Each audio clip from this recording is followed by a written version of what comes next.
What I would say hustle is to me is that when you have passion around something, that you are squeezing every last bit of the juice out of the orange, right? To me, hustle is maximizing the energy you're putting into somebody. I'm blown away by people saying that they're hustling and they want to achieve these great things and then their actions don't match, right? So to me, hustle would be putting all your effort into achieving the goal at hand. And for me, that means making every minute count.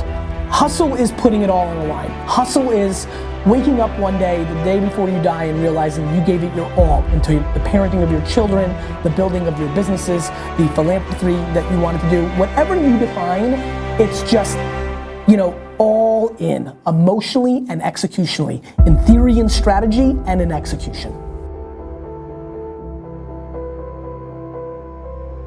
So look, you want to get your work ethic so high that people actually admire you. I'm going to ask you a question right now. Do people know you because of your unbelievable work ethic? If you can't answer yes to that, man, you're not going to get in that top 10%. You got to get in the top. People have to know you, not because, oh, he's a good salesman. Oh, he's a good this. Oh, he's an artist. Oh, he's a good pianist. Oh, he writes a great story. No, dude, people need to know you for one major thing first. He works.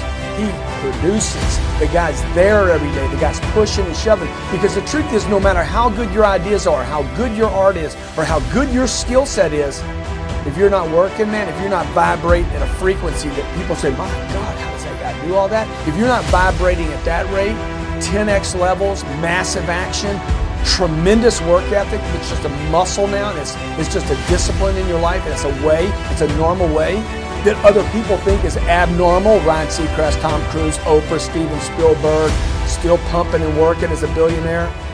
Look, if you're not working at that level, you're not gonna make it. Get your work ethic in, man. It's the American way, work ethic.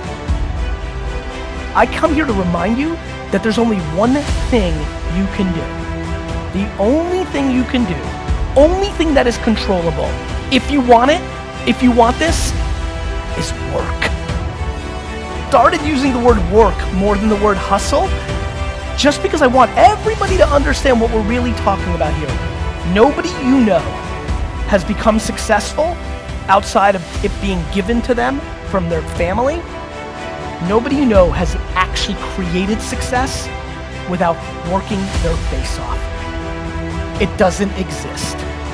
So you can sit and talk about luck, and you can sit and talk about this, that, or the other thing, but I promise you, the only controllable thing you have is your work ethic. I implore you to start matching your work ethic and your actions to your mouth.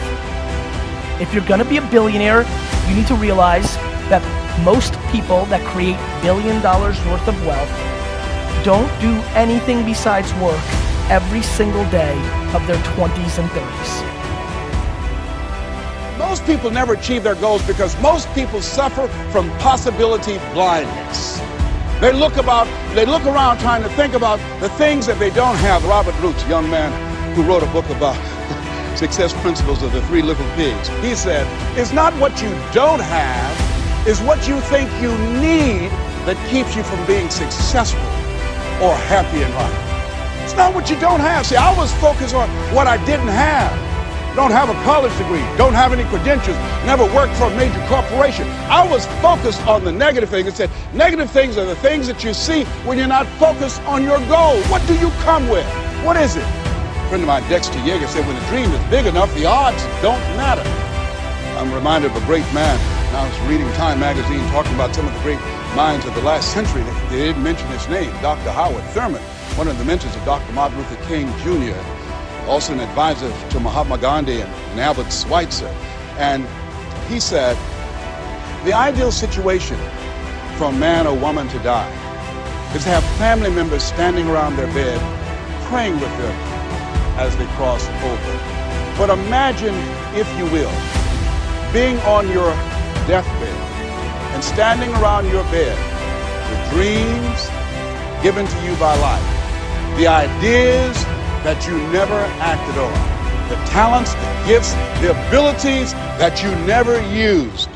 And there they are, standing around your bed, looking at you with large, angry eyes, saying, we came to you, and only you could have given us life. And now we must die with you forever. And the question is, if you die this very moment, what will die with you?